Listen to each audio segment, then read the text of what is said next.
نسوي معاكم اليوم حلو الوردة.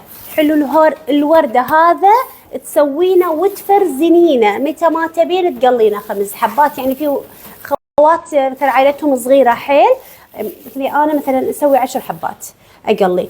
تبي تسوين كمية كلها تسوين كمية كلها، بس حرام يعني احنا قاعد نطلب ماعون ماعون فطاير او ماعون مثلا حلو ب10 دنانير او 15 دينار، ناكل كم حبه والباقي يظل يوم يومين 3 ما حد ياكله. فهذا الحلو تسوينه وتخلينه بالفريزر متى ما تبين على عددكم تقلين. انا بشهر رمضان اقلي 5 حبات من هذا، 5 حبات اصابع الدارسين، 5 حبات سمبوسه جبن كيري، 5 حبات سمبوسه مكسرات، وينوكل كله. فاليوم راح اعطيكم المقادير. أشكر الخوات وايد منهم يقولون أم حسين تعطيني المقادير والطريقة من قلبك. هذه نعمة، لما أنا أعطيك الطريقة بالغلط راح تنقط النعمة هذه بالزبالة، فحرام نقط النعمة. دائما اتبعوا الطريقة والمقادير. يعني إذا العجينة صارت ليلة عندك ضيفي عليها طحين لا تحاتين. أي شيء تسوينه لا تقطينه.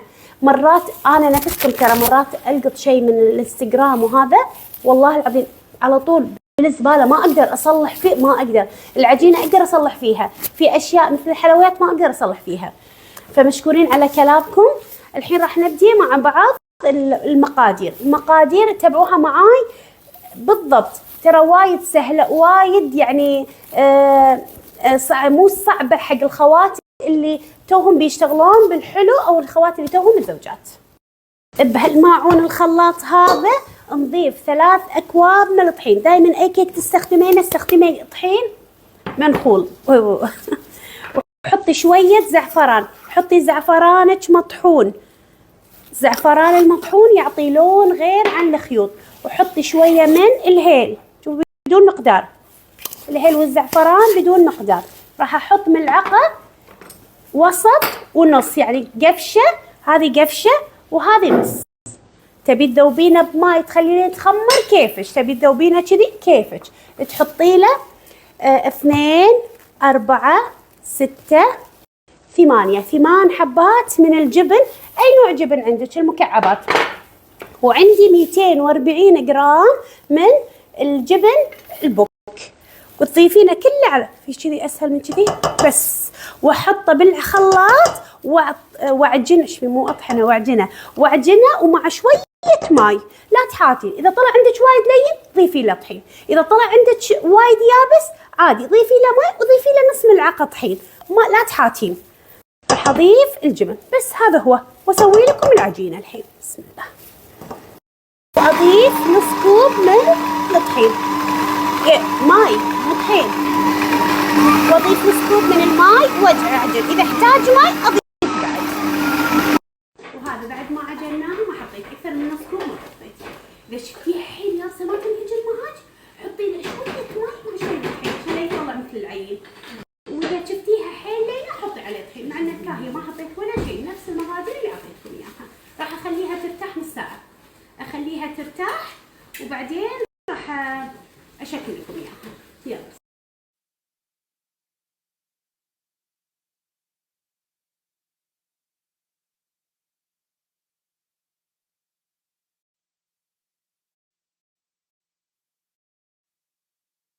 إضافة مهمة بالمطبخ، ما أفرش على الرخام. عندي هذه السيليكون خالص بالشحن، يمكن الأسبوع الجاي يوصل. راح الحين أخذ العجينة، خلاص تخمرت. أخذ شوي من العجينة، أخذ شوي كذي من العجينة. بسم الله. وأرشها طحين. خلوكم سهلين. طبعا أنا أفرشها بعجينة فرادة عندي وايد أسهل لي. افردها. رقوها، لا تكون سميكه. حلو الورده ما يبي انها تكون سميكه، اوكي. رقوها عدل. العجينه شويش حالاتها حتى ما اخاف انه تلزق ببعض ولا شيء. من الاساس كانت حلوه. والقطاعه، عندك قطاعه على ورده وايد حلوه تطلع السويت يطلع حلو. ما عندك عادي اي نوع من هالقطاعات. اذا عندك على ورده كذي تقدرين، على ورده تقدرين، طبعا على فراشه، على هالورد كيفك. تبي تسوينا مربعات، تبي تسوينا وايد. اليوم كاليفورنيا ما سكت ولا تبي تسوي كيفك.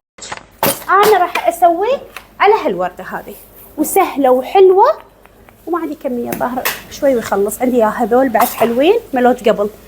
فردت العجينة شوفوا شلون سهلة ما يبيلها شيء. كاهية راويهم رسمية الماعون، راويهم شلون وايد سهل.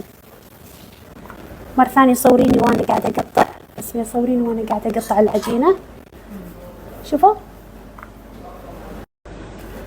شوفوا شلون وايد سهل. في اسهل من كذي ما في. دائما خلوكم سهلين بالطبخ والمطبخ. دائما ترى الطباخ وايد حلو، يعني ما شاء الله احنا لا اشتغلنا فيه باليوم نخلص تقريبا 300 حبة 400 حبة نشتغل فيه. ليش؟ وايد سهل وما يبي له شيء. حطيه بالفريزر فرزنيه كذي وبعدين حطيه بتبر وير وقليه بالزيت على حسب عددكم. احسن ما تطلبين مثلا 100 حبة 50 حبة وما حد ياكلهم. اخذيه ووف زلق بيدي بس.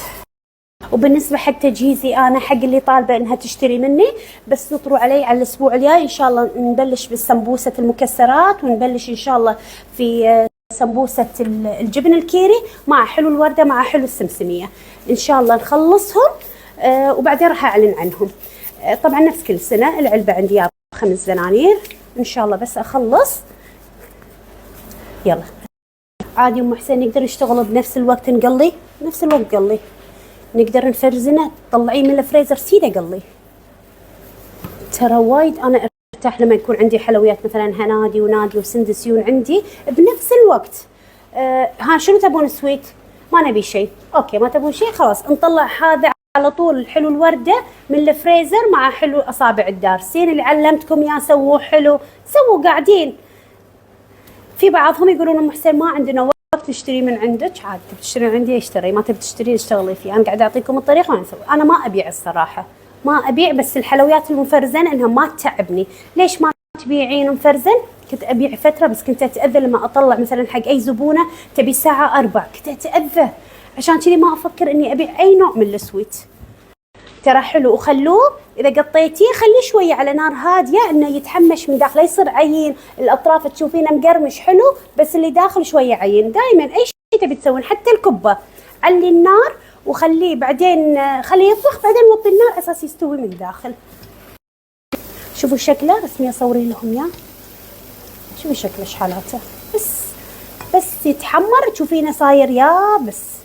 ترى عندي صديقتي اللي تعرفت عليها بالدورات بظهران مهسومة، عندها بزنس هي تفتح مع فاتحة مع مطعم وتطلع وجبات كذي آش مع سابزي بلو شيء كذي هالأكلات الإيرانية. فأعطيتها الطريقة ودي أراويكم الصورة. تقول قمت أبيع منه بس أعطيتها طريقة إنه لا تحط فيه جبن بوك. ليش ما عندهم جبن بوك مع جبن المكعبات؟